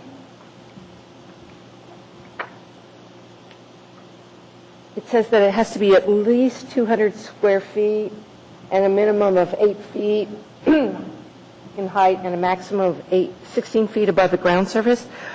If you look at the photograph on page, well, it's the one, the shops at 110 West Tudor, and the one in the lower right-hand corner shows A Street facade. And also the one in the middle shows these little, like pedestrian, these sort of weather protection things for pedestrians. But I think they're more really architectural features rather than weather protection. And my question is, I know it says 200 square feet, and that's quite a big area, but I wonder if on a very large building, they could do something similar to this, and it would just be very long, but it would only be 2 or 3 feet wide, and it would really offer no protection. It's really would be more an architectural feature than an actual, weather protection feature. I'm sorry, just catching up. Is this refer to page 9, weather protected entrance? Yes. Or am I, No, well, it says page 12. oh, I'm sorry. In the text part, and then in the photos, they're not labeled, but it's the shops on Tudor. Well, the page 12 section refers to the large retail, although, which wouldn't do that, but I still take your point. I think because this talks about primary entrances, you'd be able to say if it's, 2 feet wide and 100 feet long, that it isn't actually covering the entrance, which is what it says it has to do. Right. Okay, so you think we're not going to be arguing with people and saying, it's only 2 feet wide, what weather protection does that provide? But they don't want to really do a canopy because maybe they don't like the look of it, or it doesn't fit in with the architecture that they have planned. Well, I know it's another nitpicky detail to add to this, but I just wonder if you think that's going to be a problem. all I can tell you is that we've tried to make things more measurable to minimize the arguing, but I don't think that's ever completely possible. Do you still have the opportunity for a petition? If you can't settle this based on the prescriptive requirement, don't they have to come in front of the commission anyway? Yes. So would the commission, I think we've had this discussion with regard to Title 21 landscaping. Does the commission have the ability to allow construction that doesn't comply with the big box ordinance? Or are we looking at it for compliance? Is it like a judgment call at that point when it comes before the commission? You would not be able to reduce a standard that was set, so 200 square feet, has 60% of the length, something like that. But there are a couple of kind of flexibility things. First, there are a couple of standards, particularly in the big box section, that are more of a giving you some discretion without actually placing a measurable standard. Secondly, there's a minor modification provision that allows, I believe, a 5% alteration in these types of standards. Thirdly, if the applicant wishes to throw out the standards and propose something completely different, there's the alternative equivalent compliance, which is judged by the same decision-making body as the original application, so they could bring a big box that tries to do something completely different to you for your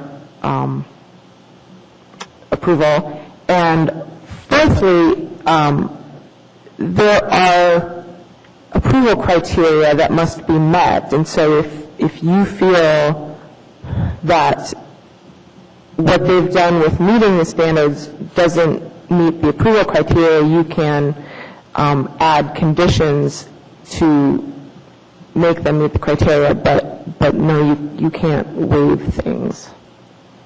That's the way it's written now. The menu-driven approach, one of the fundamentals was that the categories had sort of a narrative description to say what the nature of the code was. So it's kind of like what we were talking about with the 5% landscaping. If you knew why that was required, you could propose an alternative that met a similar standard. Do we have that, where we actually have the nature of the standards so that if a person was to apply for an alternative compliance, he could use that as his, you want surface articulation, this is how I've done it. You want building orientation, this is how I've addressed orientation. Not so much for the big box. I mean, as I think about it now, I don't really see that many opportunities to achieve the intents of the big box ordinance without actually going through these standards. Those, of course, still exist in the, as you mentioned, in the menu standards for things that wouldn't go through a big box review, but that may still come for a commission review due to the zoning district they're in or the use or something like that. And those also have a little bit more flexibility in that there's a design, it's a DIC, design innovation credit, thank you, Tom, where they can, for one of the menu choices they have to meet, they can just propose a different alternative way of doing one of the intent things. But for the big box, no, we don't really have any more intent statement than the first purpose statement. It just seems to me that there would be more of a budget in a big box project and more of a likelihood to hire somebody who would just put the time in to propose an alternative compliance scenario. Whereas in a smaller project, you might be more compelled to follow the numbers and get the permit rather than spend the extra time coming before various commissions and public meetings and whatnot. And I know as a designer that would be useful to have a roadmap to assure my client that I am, meeting the intent of the ordinance in deviating outside of the prescriptive standards.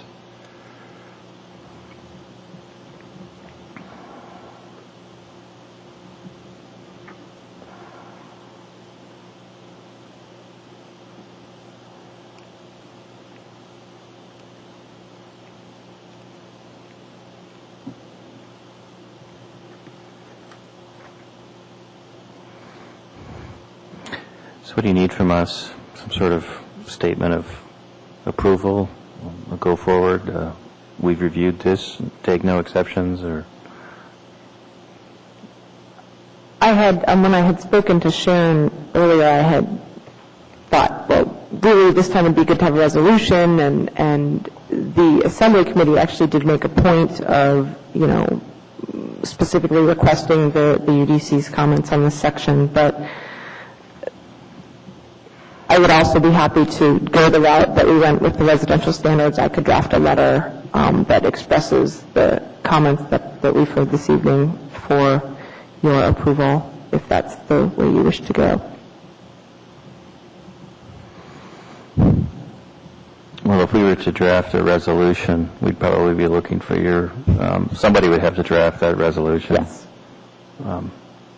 So I could do that too, but that would just mean making a motion and findings and... For it to do you the most good, you'd want to make sure that the language was stuff that you could use, right? If they have the letter, they can have it sooner than, I think, than if we do a resolution, right? We do the email Yeah. thing. What do you guys think? The letter, I think, is just fine for the intent of what we're trying to achieve here. That's my sense. You got to work. It's worked before. That's fine. Does it carry any more weight as a resolution as opposed to a letter with the Assembly? The letter could become a resolution, though. I mean, really. If you wanted to be, I don't know. One would like to think it would, but I think they just want to hear from the UDC, and so I guess probably a letter's equally fine. Yeah. We could do that. Yeah, just go ahead with a letter, and then if it needs something more from a resolution, we can go down that route. Let's go the route of least resistance first, though. So why don't we move to allow staff to prepare a letter that's circulated for review by email.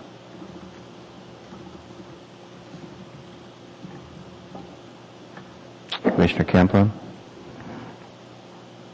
So moved, Mr. Chairman.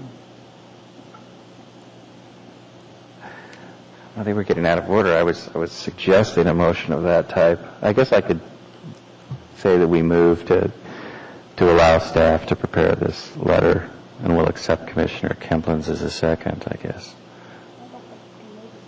Oh, whatever. I'm just trying to follow. We've got the words on here. So what you did is take my language and made it your motion. That's correct. And Commissioner Joyner seconded it. And now we'll see if there's any objections. I'm just trying to channel you, Mr. I Chairman. know. I guess I'm more difficult to channel than I'm not going to make it that easy. So, no objections to the motion. All right. So go ahead, take a crack at it, and just try to capture the comments that we've done. And if we need to up that after it's drafted to turn it into a resolution, we can do that. Whatever will help you guys out. So, Thank you very much. Can I make one quick comment? It seems odd to me to get plans that we don't know will ever be built. Like the crime lab. We approved everything down to the flowers that are going in there, and they don't have any money. You read in the paper later. It seems backwards. It seems like a lot of public money gets spent planning and designing and approving things that may never be built. I don't know. Does it have to be that way? By entering budget into the discussion, I think it really confused a lot of stuff. I think what we're doing is sort of building on a master plan, and the master plan would be for them to determine whether or not they can design something or to tell how much funds they actually need to have approved. So for us to sort of modulate our requirements based on how much money they have, I thought was a little I didn't care how backwards. much money, just that they may never have any money, or they may get a lot of money. They may come back and we have to go through this whole thing again because they can put sidewalks everywhere or they can't put parking lots. And the same with the crime lab. If you wait 5 years, they won't build the same thing. So that it's just a comment. I think part of it is just putting the cart before the horse, that before they spend too much money on design and commit too much funds, they want to have some sense that the overall site plan is a go, and I think we gave them that capability at least. Sharon, what's this? Isn't this the second time we've seen this withdrawn public hearing?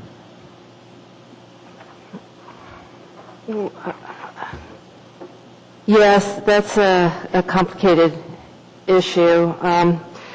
There was recently a ordinance that went to the Assembly, and they passed it, and essentially it said if the development review section makes a mistake in reviewing anything that they review, and they find out later that they made a mistake, they can't then go back to the owner and say, you've got to, meet the code. I'm sorry you made a mistake, but you have to meet the code. And right now there is a little provision that says even though there may have been a mistake made in review, it doesn't mean you don't have to meet the Title 21 standards. This new ordinance says if a mistake was made, the mistake holds. That the owner doesn't have to go back and then correct whatever it was to make it comply with code. So this particular one, Assemblyman Dan Coffey had taken this ordinance for Mr. Lynn, the petitioner here, who had put up a sign that we're not sure what was approved because unfortunately we couldn't find a record of what was approved, and Mr. Lynn, he didn't have a record of what was approved either, but he insisted that the sign that he put up was in fact approved as we see it today, and we can't say it wasn't because we can't find our plans that were approved. So Mr. Coffey put forth this ordinance saying what I just said. If we've made a mistake and it was mistakenly approved, we can't then go back and make the petitioner meet code. And that was run by your legal department? Apparently, Because it seems like you guys own the responsibility for it at Yeah. that point. yeah. And it seems like, the precedent has always been that the designer of record is responsible for it, regardless of what the public reviewing agency says. Right, right. And then you have the appropriate parties responsible for the health, safety, and welfare of the design. Mm-hmm. But here, it's like you have a blanket approval to, if a mistake is made, anything goes. I don't think Mr. Coffey sought anyone's opinion. Okay, well, thanks for clearing that up. It was, it was just a discussion among the assembly members. Sounds like a slippery slope to me. Any reports?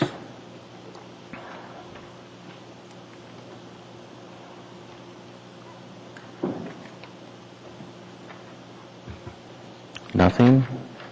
Mr. Kemplin?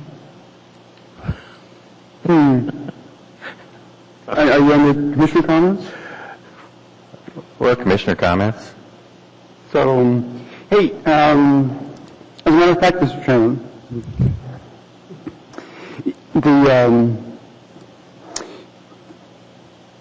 the HUD and DOT and the EPA have announced a new partnership at the federal level that speaks to the integration of transportation and housing, and talking about sustainable, livable communities initiative, and there's a lot of motion in this new administration at the federal level to look at how communities are designed and rethinking design of communities, and that it may be appropriate for the Urban Design Commission to, maybe have a hearing, sort of a fact-finding get-together. We publicize it and ask for stakeholders and the citizenry here in the community to provide their opinions and guidance to the Commission regarding this evolving new federal policy and how it may impact the Anchorage community. That might be productive. So you envision having representatives from those three agencies to say what the evolving policy is? That would be good. And I think if we could make a request to Housing and Urban Development representative, and because I think they're the ones who are taking the budget lead. The monies they requested, I think, $150 million in the 2010 budget, which will be approved here in a couple of months. And so those are the lead agency. How it is. So the vision is that we would host a forum and invite the public to provide comments and questions to the, I guess they'd be panelists. We take a number of different forms. So, but certainly, getting a discussion going about this, I think would be.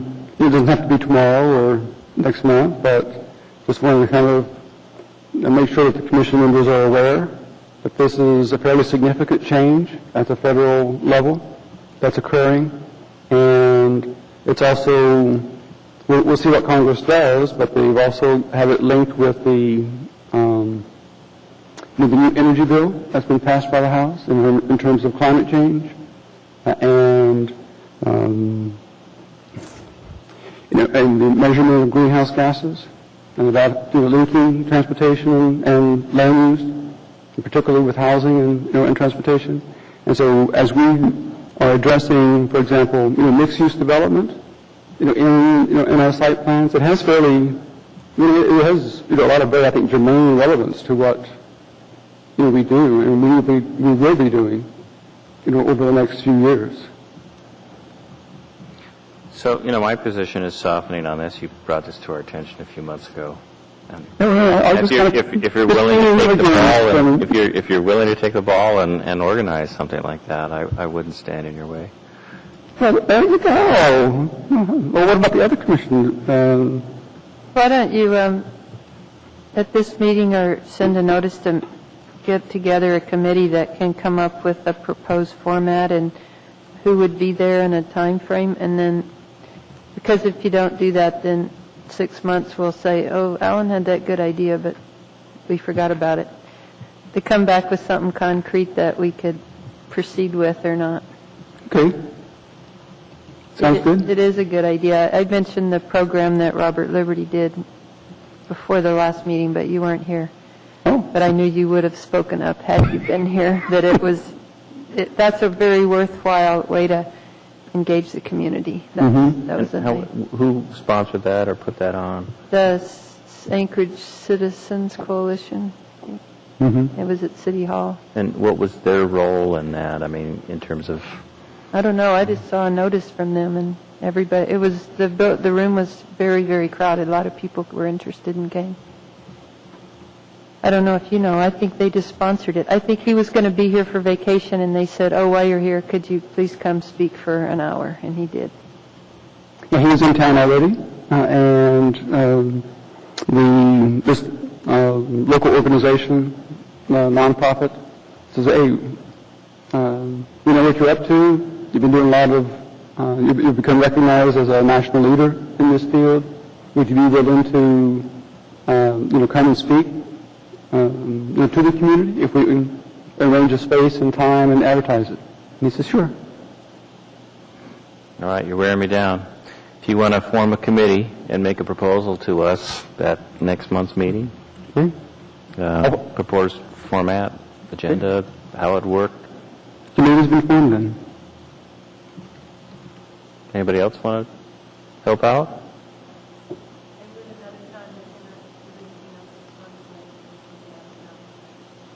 Okay. Well, you take a crack at it. I mean, it's... I'll take it. I'll do a conceptual outline and then let the commission members see it. And then if it looks like it's not a lot of work for my commission members, maybe they'll like to join the committee. That's key. Okay. Any other commissioner comments?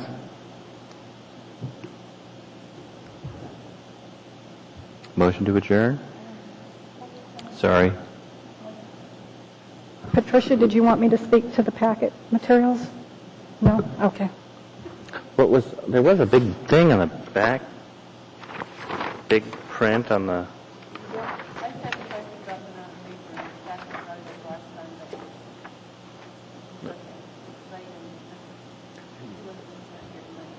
Yeah, we can take that up. And I got duplicate copies of both format sizes, so we're going in the wrong direction. How that happened tomorrow, I don't know. We have someone new, Jill's replacement, so she's just learning the ropes now, and we should get this sorted out soon. All right. And I also wanted to mention that I'm bringing cups now. From the last meeting, we're not going to do water bottles anymore. So we have cups. So if you guys, before the meeting starts, want to go down to the drinking fountain and fill them up, I'll be bringing them. So in that transition team meeting we really only had one request as a commission. How's that coming? Well, interestingly enough, Jay Jackson is the new person who's doing boards and commissions, and we had an email transaction about a week ago, and she was just asking for sort of basic information, are they getting stipends, or are they getting meals, or how's it working? And so I told them, well, we used to get meals, and they would really like to return to meals instead of getting the stipend. And she's asking, well, how much is the stipend? So I gave her all this kind of information, and then she could, quickly figure out that the meal, she wanted to know what the budget for the meals was as well, and I gave her that information, and it was clear that if you're wanting to find ways to cut, spending, that providing meals is a whole lot cheaper than providing stipends for each of the commissioners. So she quickly recognized that, but I haven't heard anything from her since. I said the code would have to change in order to allow dinner or, as an option. instead of stipend, because the reason we had to go back is because what the code says. It says it shall provide a stipend, and there was no wiggle room in there to have meals or anything as a substitute. No, stipend means money. And so, but I know that it is on their radar screen, so we'll wait to hear what the outcome is. I have a question for you, Sharon. I read or I hear a rumor that the new mayor wants to have their own people on almost everywhere, including the commissions. Is that true or not? Oh, I haven't heard anything like that, that they were going to be putting... He's thinking of, revisiting more of the mayor position in the city and also in the commissions. He seems to be that he wants his own people or people from his chosen. Oh, well, I mean, that could be true. I mean, every mayor has that option because it's the mayor who chooses who's going to be on the boards and commissions, and if they want to have their own people, then they certainly can, as long as they're approved by the assembly. But I haven't actually heard that, but, I mean, if that did happen, it's the prerogative of the mayor to do that. Is that the kind of deal where everybody would submit a resignation and then he'd sort of re-accept? Well, we don't need to get into that. We'll worry about that when it happens. All right. Still waiting for a motion. Was that my word? All right. Second? All right. We're adjourned. Okay. So, signatures?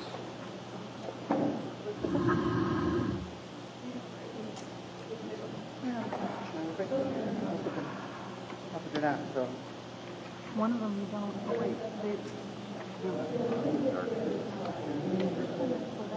Now, do we need a log? Yeah, we just changed the format, but they're going to have to redo it based on those notes that you right, took. and so you can't, sometimes you can sign off the last page. We don't have to wait. This sounds like it's going with what they were saying. Right, now, are you in City Hall or at, Public Works. which is out at Elmore? Right. Oh.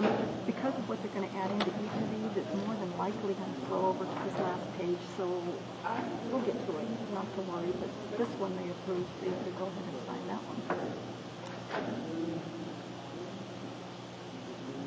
That was in the consent agenda. Oh, the authority to change the, right.